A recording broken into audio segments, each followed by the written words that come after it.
میں نے وہ گولی اٹھائی، وہ پھر دوڑ لگائی ننگے پاؤں، اور مولانا رحمہ اللہ فوت ہو گئے، سر پر رضائی لے کے لیٹے ہوئے تھے، تو میں نے ایسے پاؤں دبائے، تو انہوں نے رضائی اٹھا کر، ہاں کیا بات ہے؟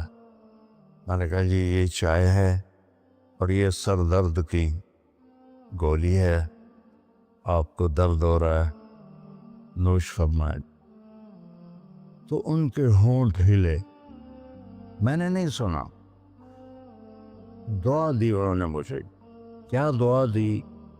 وہ خود فرماتے تھے کہ طارق جمیل کی قبولیت میری دعا سے ہے، اور ایک میرے ساتھی تھے مولوی خورشید کی قبولیت میرے ڈنڈوں کی وجہ سے، اس کی پٹائی بہت کی تھی انہوں نے، تو میرے بارے میں فرماتے تھے کہ یہ میری دعا کا اللہ نے اس کو سلا دیا ہے۔ تو انہوں نے بے ساختہ مجھے دعا دی، وہ میں نے سنی نہیں، چائے پلائی، گولی کھلائی، تو اللہ نے کیا سے کیا کرتے۔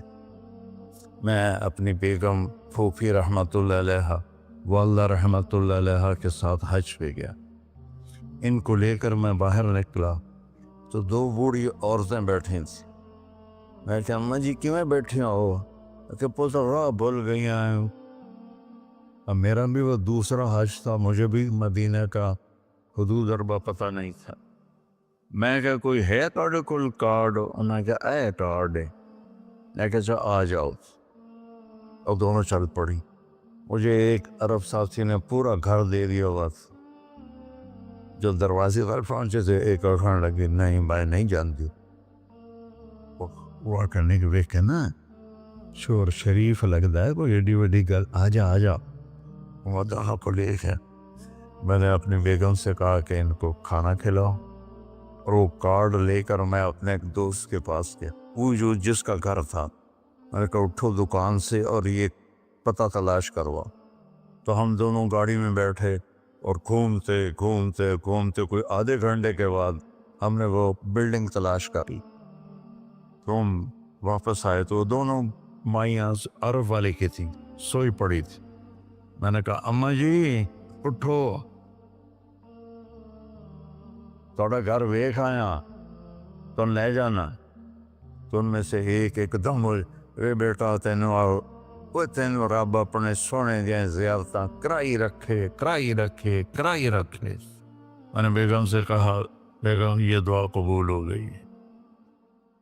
90 سے لے کر آج تک بلا ناغہ میرے رب نے مجھے اپنے گھر بلایا۔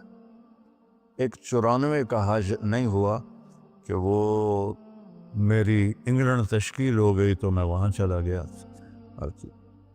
پے در پے حج عمرہ حج عمرہ حج عمرہ حج عمرہ۔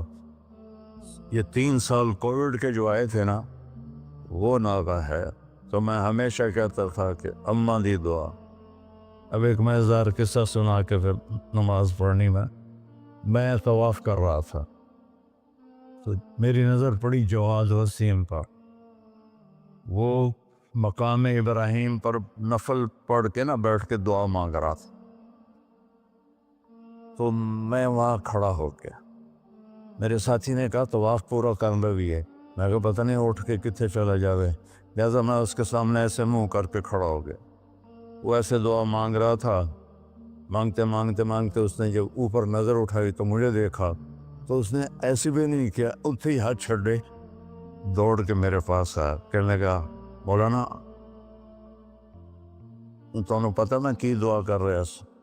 میں کہا میں کوئی نجومی ہے جو انہوں پتہ لگے ہوئے؟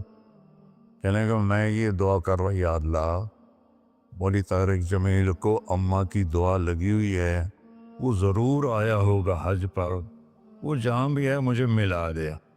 کہ یہ میرے الفاظ ختم ہوئے تو تو سامنے کھڑا تھا۔ تو اس میں آپ کو دعائیں ملیں گی بڑی زبردست۔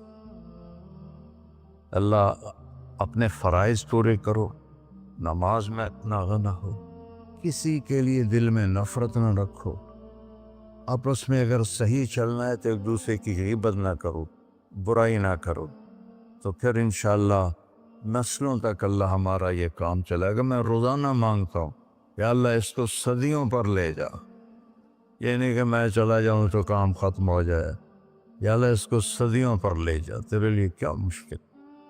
تو میں آپ سب کا شکر گزار ہوں، اور یہ جو انہوں نے اتنا خوبصورت انتظام کیا ہے اس پر بھی انتظام والوں کا بڑا شکر گزار ہوں۔ پتہ ہے اس بستی کا نام کیا تھا پرانا؟ ڈل لالا۔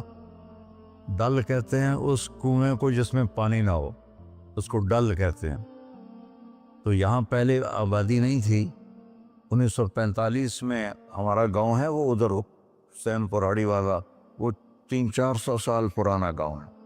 تو جیسے برادریوں میں ہو جاتی ہے خبر، تو وہ کچھ ہوا ہوگا ہماری تو پیدائش سے پہلے۔ تو میرے تایا رحمۃ اللہ علیہ میاں حق نواز، انہوں نے آ کر یہاں گھر بنایا۔ اس وقت اس سے 50,000 روپیہ خرچ کیا تھا۔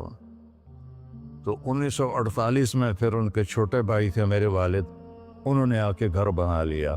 تو اس گاؤں کی ابتدا ہوئی اور بسم اللہ ہوئی۔ تو اللہ تعالیٰ اسے آباد رکھے، اس چھوٹے سے گاؤں سے اس میں یہ رونقیں لگی رہیں۔ آپ کے تعاون کا، ان مستورات کا، ان بچیوں کا، آپ کا سب کا انتہائی شکر گزار ہوں۔ آپ اپنے اس کو جاری رکھیں۔ میں اجازت چاہتا ہوں کیونکہ مجھے فیصل آباد نکلنا ہے۔ اللہ بہت برکت دے، آپ سب کو قبول فرمائے۔ السلام علیکم۔